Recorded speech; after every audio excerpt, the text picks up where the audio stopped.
السلام عليكم ورحمة الله. ازيكم يا بنات؟ عاملين ايه؟ يا رب تكونوا بخير في اتم صحة واحسن حال، اللهم امين. النهاردة فيديو جديد وروتين جديد. لو لسه اول مرة بتشوفيني، انا خلود ودي قناتي. اتمنى تشتركي في القناة وتفعلي زر الجرس علشان خاطر يصلك مني كل الفيديوهات. وحبايب قلبي بقى كده اللي بيكتبوا لي كومنتات حلوة زيهم، متابعيني، بسلم عليكم كلكم بجد. وحشتوني جدا جدا. عارفة ان انا غايبة كده بقالي كام يوم، ما بنزلش فيديوهات، بس لظروف بقى كده هتعرفوها دلوقتي. بس قبل اي حاجة، ما تنسوش تعملوا لايك للفيديو وشير علشان خاطر القناة تكبر كده ونبقى عيلة مع بعض. عاملين ايه؟ وحشتوني جدا والله. انا عارفة ان انا غايبة عنكم بقالي كام يوم، بس يا بنات كان عندي ظروف كده، وانا ما بغيبش عنكم غير لما يكون عندي ظرف طارئ. يعني لما تلاقوني ما بنزلش فيديوهات، خشوا كده اسألوا عليا على الانستجرام او على الفيسبوك. وعايزه اقول لكم ان في ناس ياما دخلت كلمتني، وانا يا بنات كنت عامله كده عمليه لبنتي. ادعوا لها ربنا يشفيها ويعافيها. يعني كان دور عمليه كده لبنتي مع دور تعب لابني، فالحمد لله الحمد لله. هم دلوقتي بقوا احسن كتير عن الاول يعني.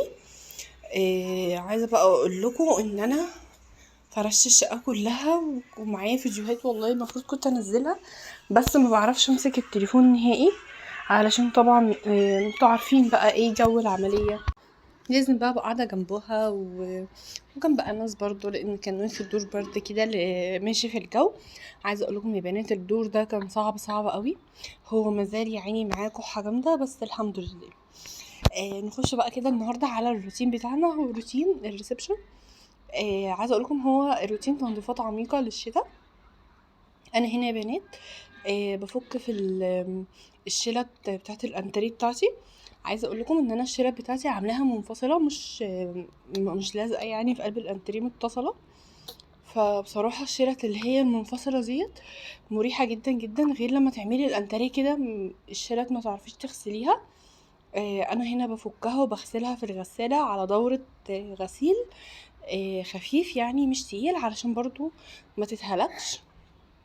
وكمان انا عندي الانتريه مش مهلوك نهائي، علشان انا ما بقعدش فيه. يعني انا على طول قاعده في اوضه الركنه جوه، ما بقعدش في الانتريه خالص. ف قلت برضو من ضمن التنظيفات، عايزه اقول لكم ان هو نضيف، يعني هو متطرب شويه، بس الشارع بتاعته والله نظيفه. بس قلت من ضمن بقى التنظيفات العميقه، طالما انا هنضف كل حاجه يبقى بقى ايه اغسله بالمره. وعايزه اقول لكم على حاجه برضو، انا ما بغسلوش على طول، يعني مش عماله على بطال علشان خاطر القماش ما يتهلكش.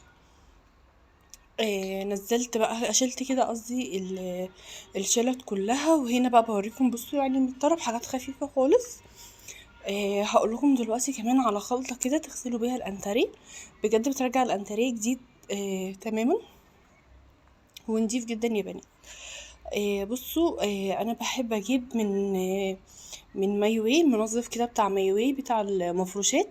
بيرجع المفروشات، ما بحطش عليه اي حاجه خالص غير شويه ميه فتره. وبجيب كده فرشه كده تكون ناعمه، ما تكونش خشنه برضو، او سفنجه ناعمه. او اقول لكم ايه بصراحه، ساعات بعمل مثلا فردة شراب ولا حاجه، اي قماشه تكون ناعمه علشان خاطر ما تهلكيش القماش. تمام. وحطيهم كده واغسلي بيه الانتريه وشغلي عليه المروحه، بس طبعا بقى ايه يعني ما تغرقهوش ميه، تمام، علشان خاطر برضو ريحته ما تكمكمش.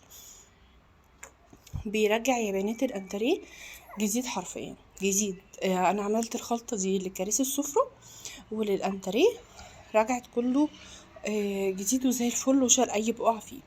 وزي ما بقول لكم الشيلة بقى اللي هي الكياس بقى بتاعت الانتريه اللي هي بتاعت الشلتة دي، بشغل عليها الغسالة على دورة خفيفة، وما تكونش برضو مية سخنة، لان المية السخنة برضو بتبوظ كده المفروشات. وبنشره برضو كده في الشمس، يعني ما بياخدش حوالي ساعة وبيطلع زي الفل.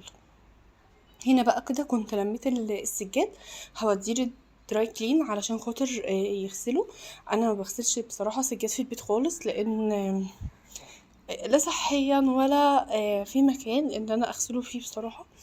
فبوديه كده دراي كلين بيرجع لي جديد وزي الفل. هنا بقى بوريكم كده بكنس. على فكره عايزه اقول لكم على حاجه، انا كنست الريسبشن كله بالمكنسه دي، بس عايزه اقول لكم على حاجه، المكنسه الكهربائيه جميله جدا جدا جدا في شفط التراب السيراميك وكده. بس انا علشان خاطر ما كنتش لسه غسلت الانتريه فقلت اكنس بالمكنسه العاديه يعني، بس انا نادرا نادرا لما بكنس بيها بصراحه. المكنسه بتشفط كده التراب على طول وبتكون احسن منها يعني. زي ما بقول لكم بقى، هنا انا بكنس الانتريه وهمسح كمان الارض معاكم. بس بصراحه ما جبتش معاكم الانتريه وانا بغسله. زي ما بقول لكم بقى، انا مستعجله وكمان كنت سايبه عيالي عند ماما، فعلشان كده اخلص كان معايا ايرين بس سايبه انس، فعلشان خاطر اخلص كده وانجز قلت ايه مش هصور معاكم كل حاجه يعني، بصور معاكم كده حاجات بسيطه اهي تشجعكم برضو. وعايزه اقول لكم ان انا خلصت النيش، يعني انا خلاص خلصت الشقه كلها ونزلت كمان الستاير التقيله. بصوا يا بنات، ما تفضلوش برضو تغسلوا في حاجاتكم وتهلكوا فيها علشان الحاجه بتتهلك.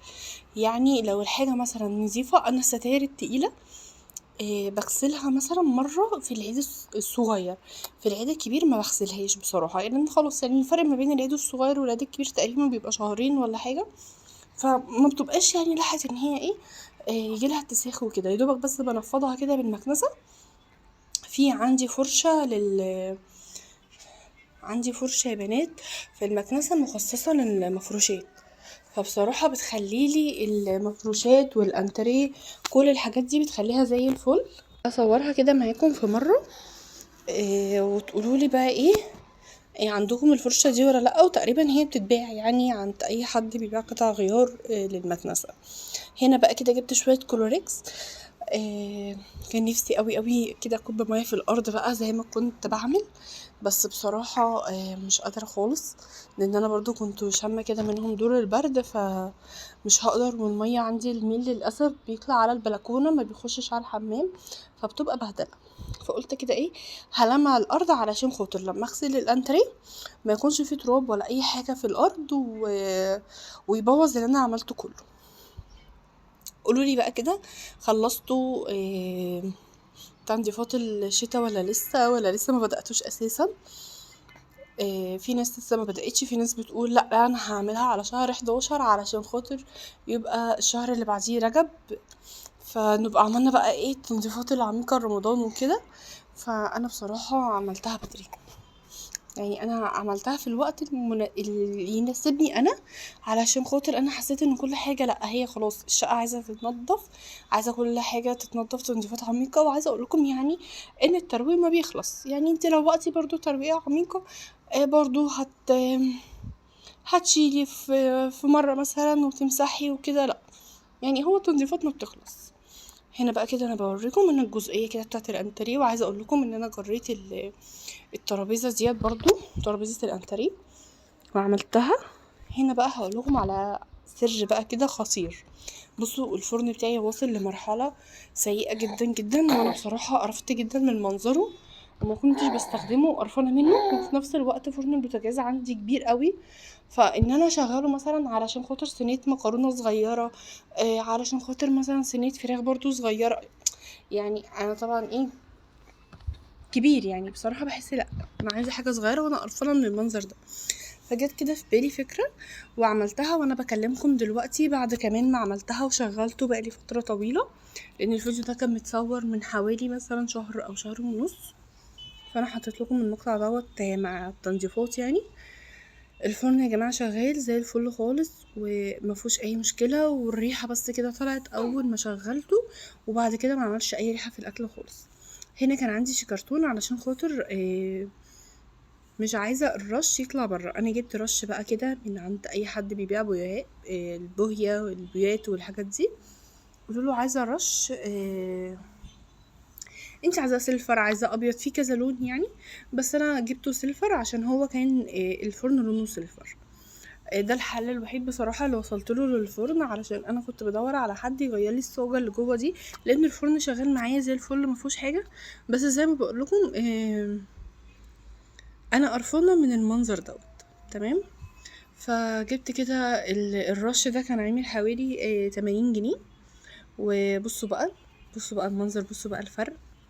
يعني اكني رحت اشتريت فرن جديد بحوالي 80 جنيه. جددت الفرن بتاعي وخليته زي الفل، والمنظر اهوت بقى تمام. بصوا بقى انتوا هتشغلوه